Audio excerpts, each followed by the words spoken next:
ये इसमें बलराम है, सुभद्रा हैं। कुछ लिखा हाँ हुआ जी। है ऊपर ना, कुछ लिखा हुआ भी नहीं, नज़र आ देखें ये नहीं होता है ना कि कुछ लिखा हुआ नज़र आ रहा है। हम आपसे पूछ रहे हैं कि वहाँ पे लिखा हुआ है या आपने कहीं पे लकीर देखी या खुद मान लिया कि कृष्णा का रथ यहीं से गुज़र के गया है? मैंने जो पढ़ा है वो आपको बता रहा हूँ, आपने मानना नहीं, पढ़ने के मानना लिए नहीं तो देखें, पढ़ने मानना। के लिए तो आपको बहुत कुछ पढ़ा दिया जाएगा। ये तो आपने नाम सुना है, ये आप कह रहे हैं 3rd सेंचुरी का पेंटिंग है। आपने खुद से अनुमान लगा लिया कृष्ण है। ये तो वही वाली नहीं बात हो गई कि एक लाइन खींची थी और एक लड़का यूट्यूब में बता रहा था कि ये जो यहाँ पे जो आपको लकीर खींची हुई दिख रही है ना, एक समय था कि हुँ। कृष्ण अर्जुन को बैठा के ऐसी रथ से गए थे। चूँकि हनुमान जी ऊपर बैठे थे, तो रथ थोड़ा दब गया था, इसीलिए बड़ी गहरी लकीर खींची है। और इसीलिए ये 5000 साल से ये लकीर आज तक ऐसे ही खींची हुई है। तो किसी ने पूछा कि अच्छा कैसे पता चलेगा भाई कि कृष्ण जी ने खींचे हैं?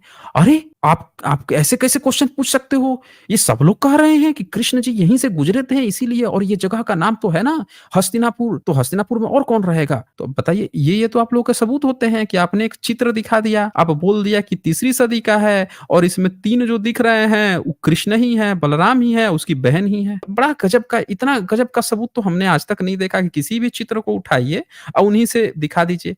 अब जब आप यही बात कह रहे हैं, तो ज़रा एक बात ये बताइए, इकंघम महोदय हैं, इन्होंने खुदाई करवाई थी एक्सकवेशन, और एक्सकवेशन कराई तो इनको जो सांची का स्तूप था उसके नीचे ये क्या-क्या मिले वो भी ज़रा एक नज़र डालिए। ये देखिए, ये दिख रहा है आपको? हाँ। यहाँ पे बीच में। अब ये क्या लिखा हुआ है? जगन्नाथ। यहाँ पे 3 मूर्तियाँ हैं, ठीक है? हाँ, दिख रहा हाँ। है ये? अब ये दिख रहा है। बुद्धिज़्म में मिला उनको, बुद्धिज़्म में। अच्छा, इसी राइट साइड सांची में भी सेम, सांची के स्तूप में भी उनको खुदाई में ये मिला। वहाँ पे भी 3 है और सेम इसी तरह से हैं। अब ये कैसे पता चलेगा भाई कि सांची के स्तूपों में यहाँ भी कोई कह देगा कि बलराम है, कृष्ण है, बीच में सुभद्रा है। आप लोग चलो जगन्नाथ उसका में यही तो कहते हो। चलो मैं हाँ। आपको एक और दिखाता हूँ ना, एक और इंस्क्रिप्शन है, नन्ही आप घाट एक और इंस्क्रिप्शन। दिखाइए, एक और दिखाइए, लेकिन यहाँ सब लोग देख सकते हैं कि ये जो 3-3 आकृति होती है, 2 पुरुष की, 1 महिला की, दोस्तों ये बुद्धिज़्म के स्तूपों में ऑलरेडी मिली हुई हैं। और ये कर्निंघम महोदय ने अपने विल्सा टॉप में दिखा रखा है कि सांची में भी मिली थी इस तरह की आकृति,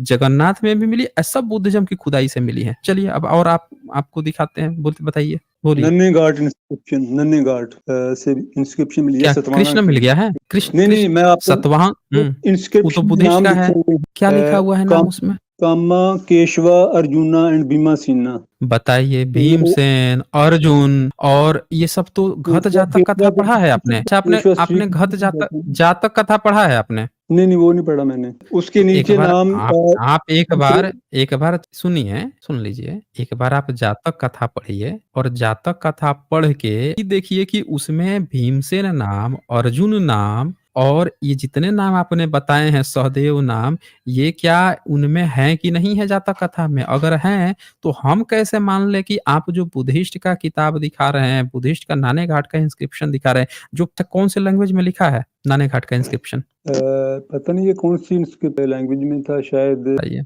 बताइए, बताइए। सब पाकि